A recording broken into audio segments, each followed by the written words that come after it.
11 જેટલા ચેકપોસ્ટને સક્રિય બનાવીને આપણા સઘન ચેકિંગ પ્રવૃત્તિઓ સાથે જોડાયેલા નોન ક્રિમિનલ્સ ઉપરનો આપણા જે વોચ સક્રિય બને તો એમના વિરુદ્ધમાં ફર્મ એક્શન માટે આપણે એક્શન પ્લાન બનાવીને અધિકારીને સૂચના આપી છે.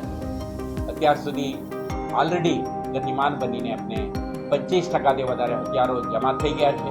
ઇલેક્શન સંબંધિત પ્રક્રિયા એક શાંતિપૂર્ણ માહોલમાં સંપન્ન થાય તે માટે ગતિમાન બનીને કેટલાક એક્ટિવિટી શરૂ કરી દીધી છે.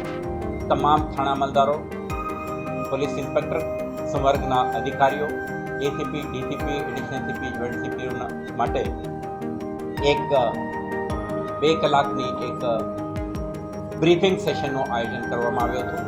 આમાં ઇલેક્શનની પ્રક્રિયા, જોડાયેલ સ્ટેકહોલ્ડરો અને સમગ્ર પ્રોસેસમાં એક ન્યાયિક મુક્ત વાતાવરણમાં શાંતિપૂર્ણ માહોલમાં ઇલેક્શન સંપન્ન કરવા માટે પોલીસની ભૂમિકા, જવાબદારીઓ અંગે આપણે નિર્ધારિત કરી છે અને તે અંગેની વિગતવારની એક્શન પ્લાન પણ આપણે તૈયાર કર્યો છે.